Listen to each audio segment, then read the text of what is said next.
Right now, Pittsburgh's best sports show is about to begin. Call us or tweet us.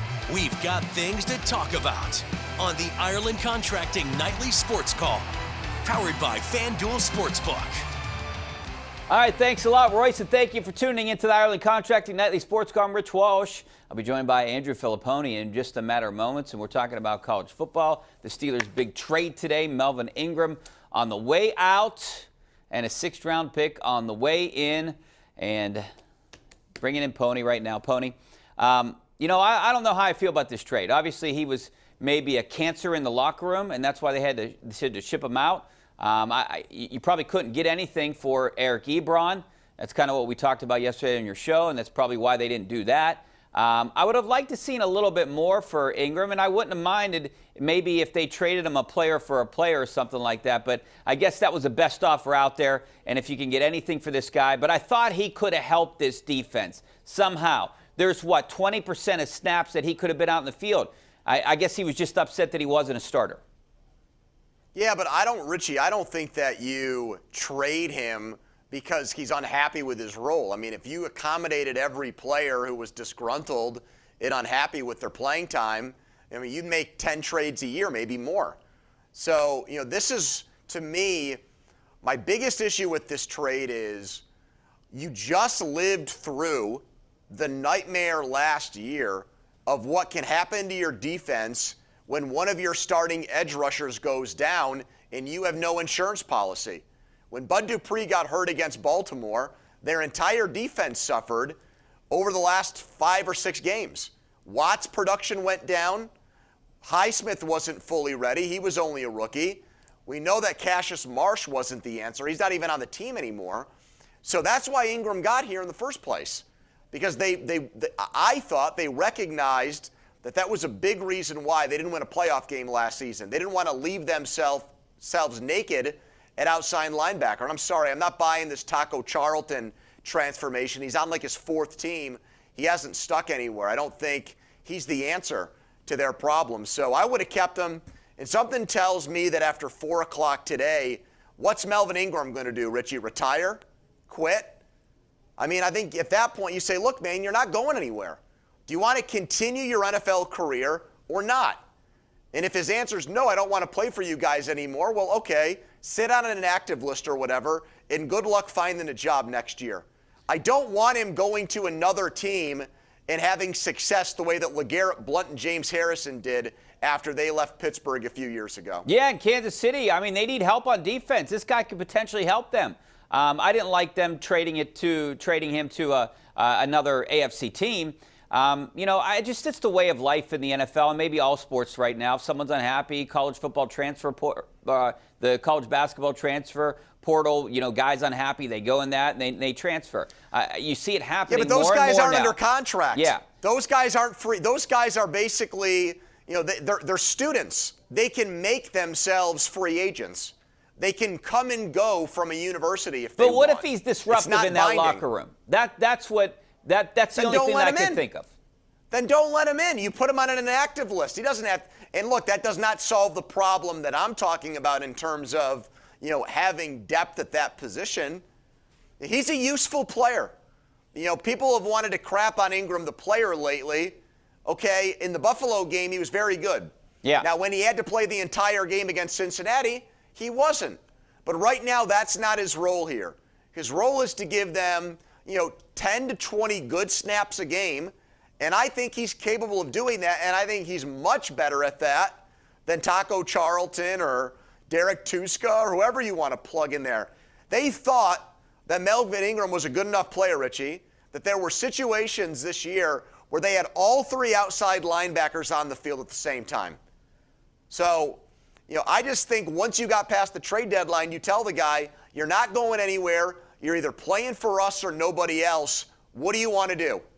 Do you want to come to work and put up good numbers and be a contributor? Or do you want to sit somewhere and, you can make your $3 million or whatever, but you're probably not going to play in the NFL next year. You know what, Pony? I was thinking about this today. Do you wonder why? I mean, it seems like it happens a lot with the Steelers. And you have I know Mike Tomlin doesn't want to be called a player's coach, but, he can relate to these players than some other coaches can. But, I mean, you keep going down the line. Morgan Burnett said it was bad to play here. Martavis Bryant. All these other players wanted out. You can even go back to, obviously Antonio Brown, Le'Veon Bell. Yeah. You see there's like one or two players every year that doesn't want to be here. Well, there are some of those guys that I think you put in their own unique category. Martavis Bryant fell in the draft because there were questions about him. And, at that point, he was such a talent. You took a risk. It helped them win games. It also, at the end, blew up in their face. You could say the same thing about AB, who is one of the greatest wide receivers in NFL history for me. But, Tomlin said it today at his press conference. I thought it was a very illuminating comment about how, they prefer to build their team through the draft. Well, I think the problem with that sometimes is when you have a free agent who comes in and a player you drafted, they give preferential treatment to the drafted player. And I don't agree with that all the time. I mean, sometimes it fits, but when you're giving guys like Artie Burns and Jarvis Jones, extra opportunities and they should be on the bench, but they're only playing because of what you invested in them, well, then I can see how that turns into a problem. Now, to be fair, in this case, I don't think that Melvin Ingram is outplaying Alex Highsmith right now. I also don't think that Highsmith is that much better than Ingram. I mean, I would say he's a little bit better, but also, Richie, he's in his second year, and there have been 3 or 4 games where he's done nothing. So I would have liked to have had Ingram, and I'm with you. I'm disappointed that the Steelers couldn't find a happy medium in a middle ground with him to get him to stay. Because a 6th-round pick, let's face it, they've drafted long snappers in the 6th round. I know they picked AB there, but they've thrown away a lot of 6th-round picks. Well, so like Roche, wasn't he a 6th-round pick, and he's not even on the team? He's playing for the Giants now, Yeah. exactly. So I think both of us would basically say here today that the Steelers are worse off today than they were yesterday. Well, yeah, and I wanted them, if they were going to make a trade like this, well, then go make a trade to make your team better, too.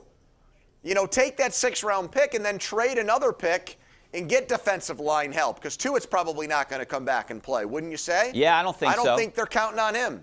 How about some offensive line help? I mean, how about a backup on the offensive line? Did you see Dan Moore's grade from Pro Football Focus? No, I didn't. Like Blutarski, 0.0 against Myles Garrett on Sunday. They gave him the worst grade you can get for an offensive tackle, and he's a 4th-round pick. He's in his rookie year. I would like to see the Steelers do something like that if they were going to trade Melvin. Well, they Ingram. do have Zach Banner there, so he seems like he could potentially be, that next offensive lineman in. I wouldn't mind them going out and trying to get maybe a receiver. I don't know, take a chance on Deshaun Jackson, who's available now. They need a slot guy. I think. I don't think any one of these receivers can play the slot. Why can't they play Claypool in the slot and have James Washington play the outside? Well, I'd rather see that. You love James Washington. I'd What's rather wrong see that. with James Washington, Richie? You give us the scoop right now. You said they used to love him. Now, evidently, they don't. Tell the audience right now 2 what's years going on ago, with I James was told he was the Washington. best receiver on this team. What happened in 2 years? I don't know. He's fell out of favor somewhere along the line.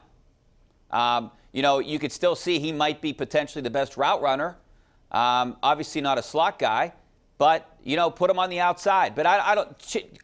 Chase Claypool isn't a slot guy. He's the guy that you want to go deep to. Why not? And take the top off. Why not? They almost drafted him. He was almost drafted as a tight end. He played a lot of inside when he was at Notre Dame. Put him in the slot. Let's go. Well, all these guys best want players out there. I don't want to see Ray They want that star McLeod. position, though. They want the moneymaker. Everyone wants to be on the outside. That's the problem, too. And Juju wanted to be on the outside. So, I would have liked to see maybe some help like that. Or, like you said, going out and trying to get someone that's going to help this team. Because right now, I feel like they're worse off because they don't have that depth. Taco Charlton isn't what Melvin Ingram was.